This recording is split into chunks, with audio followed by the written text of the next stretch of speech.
There's a lot happening with Brexit at the moment, from marches to votes to negotiations. We don't want you to miss any of this, so we have accounts on Facebook, Twitter, Instagram and Patreon, which we update every time we release a video or an article, as well as sharing new content exclusively on those platforms. And make sure you followed us across all of the platforms so that you don't miss a thing.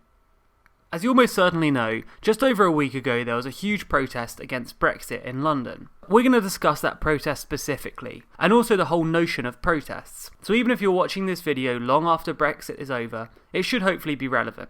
As I mentioned, there was an anti-Brexit march held in London. Reports vary, but many have been saying about 1 million people took the streets of London to protest against Brexit and demand a second referendum, potentially making it London's largest ever protest. We'll dive deeper into the size of the protest, as well as the biggest protest ever at the end of the video, so stay tuned.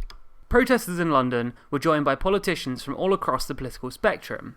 Sadiq Khan, Tom Watson and David Lammy all gave speeches. Joe Swinson, the deputy leader of the Lib Dems, was there, and Vince Cable, the actual leader, tweeted his support. Caroline Lucas, the leader of the Green Party, made an appearance, as did Anna Salisbury, the ex-Conservative MP now of the Independent Group.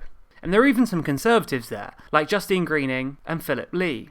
The march came a couple of days after an e-petition requesting that the government revoke Article 50 became the most signed petition on the UK government's website ever, with nearly 6 million signatures at the time of writing. In fact, people were signing at such a rate that the site collapsed under the traffic. We actually discussed the petition and the government's response in this morning's video, so take a look at that if you're interested. Given the success of the petition, it's hardly surprising that a lot of people headed to London to take part in the protest, but it was a seriously huge march.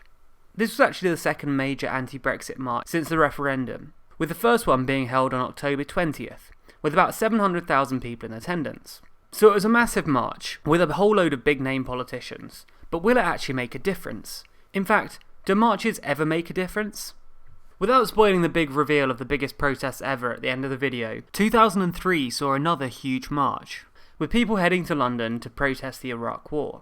According to the BBC, some 1 million people took the streets to stop Tony Blair from going to war with Saddam Hussein in Iraq.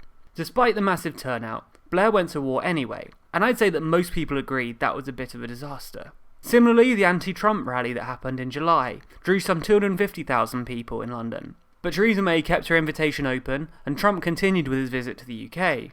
Then there were the student marches against climate change in February. Unsurprisingly, they didn't stop the world from using fossil fuels. Even further back, in 1967, Harold Wilson, the British Prime Minister, was paying lip service to Lyndon B. Johnson's escalation of the war in Vietnam. This caused a lot of controversy in the UK, and a fairly large protest at the US Embassy. While Wilson didn't commit any troops in Vietnam, he didn't condemn the war in order to maintain economic support that was vital to the UK at the time. Apparently, when a member of his cabinet asked him about his lack of criticism, he replied, "Because we can't kick our creditors in the balls." Once again, these protests made no difference, and Wilson kept quiet about the war. Over 60 years later, and this anti-Brexit march might suffer the same fate. Sure, it was a lot of people, but realistically it won't stop Brexit. However, despite the historic lack of success of protests, this isn't to say that protests are useless and that people shouldn't attend. A similar argument is often made about voting. It's not the most encouraging message, but your one single lonely vote probably won't decide who your representative is, or which way a referendum result swings.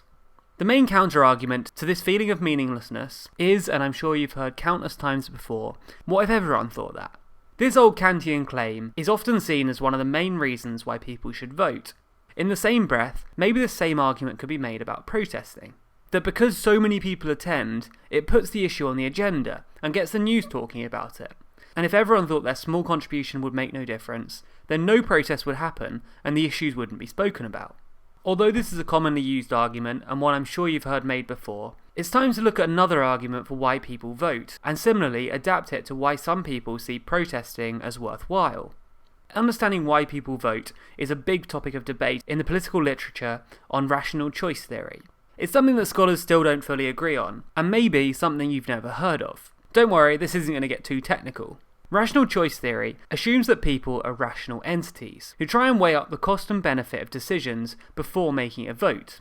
This has led political scholars to ask the question that if this is the case, why do people vote? There's no meaningful benefit, your one vote won't make a difference, as with very few exceptions, no elections are won by one vote. So why waste your time voting? These questions could be asked about protesting too. If you know that on your own attending a protest won't make any difference, or any noticeable difference at least, then why attend at all? After all, the transport to the protest isn't free, spending your valuable weekend time to protest comes at a cost. You could be spending that time binging all of the videos from your favourite political YouTube channel. There's even a handy playlist to help you binge. It's almost as if these amazing guys at TLDR just want you to know everything, and also watch as many adverts as possible. Well, Riker and Orchuk come to the defence of people voting, claiming that there can be a sense of satisfaction that comes with voting, and that although time is spent going to the voting booth, the payoff is the sense of civic duty that you get from making an informed decision. This argument makes even more sense when applied to protests. Although going to the march and spending your valuable YouTube binging time may cost time and money, the satisfaction you get from being part of a political movement and the sense of civic duty you might get may indeed overcome the costs. Another defence made in the literature of rational choice theory is that of mini-max regret. This is an idea that when voting, people want to minimise the regret they would have if they didn't vote. As Brexit is such a big issue, this idea might explain why some people wanted to protest. In doing so, they might feel like they're contributing to the solution, and again, this would overcome the cost of protesting. I was curious why you voted and engaged with politics, so I asked our audience on Instagram through a series of stories. I gave them the reasons we just discussed, but also let them tell us in their own words. 52% of them backed up the satisfaction theory, saying that they voted because it made them feel happy. 87% went with the mini-max regret theory, saying that they voted as they regret it if someone they didn't like got in power. Finally, 89% of people said that they did it out of a sense of civic duty, with a lot of people commenting that they voted as people have fought for their rights to vote historically. So clearly there are arguments on both sides, as always. Historically, protests have not made many changes, but that doesn't mean that they can't start a conversation and get issues talked about. Although game theory would suggest that protesting and voting are not worthwhile, and it's been used as a criticism of classical game theory, defences have been made, mainly that protesting gives you a sense of fulfilling your civic duty and an element of satisfaction. Okay, so that's why people vote, so now let's get ready for a list. Because if the internet has taught us one thing, people absolutely love a good list. So how about the biggest protests in UK history? If you wanted to take a look at a global list, let us know by liking this video and commenting down below. So before we get into numbers, measuring crowd sizes is always really hard. We've actually made a separate video about how protest sizes are measured, and it's available to our Patreon backers right now. If you want to watch that video immediately and get a bunch of other perks, then donate $5 or more a month through Patreon. If not, make sure you're subscribed to be notified when that video is released publicly soon. Anyway, we just wanted to acknowledge that measuring these figures is hard, and as such, they will be greatly disputed. However, these figures should give a good indication of size. The anti-Brexit march we discussed earlier only happened just over a week ago, and as such we don't have anything close to a concrete figure yet. Some sources report it as millions of people, and others more like 400,000. While we don't have anything close to a concrete number yet, that clearly puts this protest amongst the biggest in UK history. Brexit doesn't just make the list once, with the 2018 anti-Brexit protests also seeing a reported 670,000 people marching in London. Topping the list is the 2003 Stop the War protest against the Iraq War. The police put the figure at 750,000 people, while the organisers claimed 2 million attendees. Another historically huge protest was the 2002 Liberty and Livelihood protest, which saw 400,000 people take the streets to raise awareness of rural issues.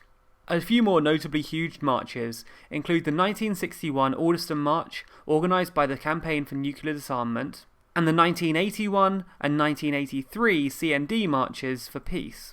More recently, there's also the 2018 protest against Donald Trump's visit to the UK. As I mentioned, and as we discussed in that other video, estimating these numbers is incredibly hard, with figures varying so wildly that it's hard to form some kind of reliable list. However, these protests represent some of the biggest examples of public demonstration in UK history. Like I said, if you wanted to take a shot at the global list, then drop this video a like and comment down below.